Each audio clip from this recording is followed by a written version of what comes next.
লালমনিরহাটের পুরনো দ্বিতীয় বিশ্বযুদ্ধকালীন বিমান ঘাঁটিটি এয়ারবেস এখন আন্তর্জাতিক নজরে। সম্প্রতি চীনের কিছু সামরিক কর্মকর্তা এই এলাকায় পরিদর্শন করেছে বলে ভারতীয় গোয়েন্দা সূত্রে জানা গেছে। ভারত এই ঘটনাকে তাদের নিরাপত্তার জন্য হুমকি হিসেবে দেখছে, বিশেষ করে চিকেন নেক নামে পরিচিত শিলিগুড়ি করিডোরের দিক থেকে, যা ভারতের উত্তর পূর্বাঞ্চলকে মূল ভূখণ্ডের সঙ্গে যুক্ত করে। ভারতের নিরাপত্তা বিশ্লেষকরা বলছেন, যদি চীন বা পাকিস্তান এই এয়ারবেজে প্রবেশ অধিকার পায়, তাহলে ভারতের জন্য এটা একটা বড় কৌশলগত সমস্যা হয়ে দাঁড়াবে। এই এয়ারবেজ থেকে আন্দামান ও নিকোবর দ্বীপপুঞ্জ পর্যন্ত নজরদারি ও সামরিক অভিযানের সুযোগ তৈরি হতে পারে।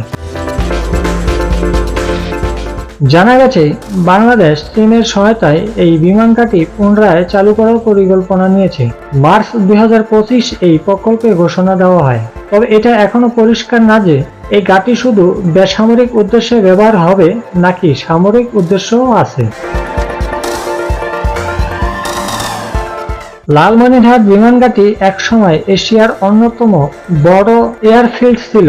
1931 সালে এটি তৈরি হয় এবং দ্বিতীয় বিশ্বযুদ্ধের সময় মিত্রবাহিনী এখান থেকে বার্মা ও দক্ষিণ পূর্ব এশিয়ায় অভিযান চালাতো।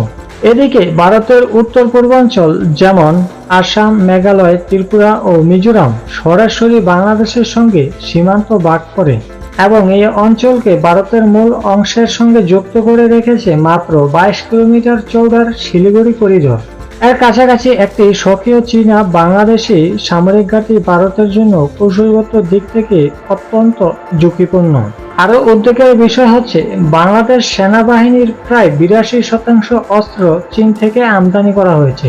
এর মধ্যে আছে সাবমেরিন, করভেট, যুদ্ধজাহাজ, ট্যাঙ্ক, ক্ষেপণাস্ত্র ও যুদ্ধ বিমান।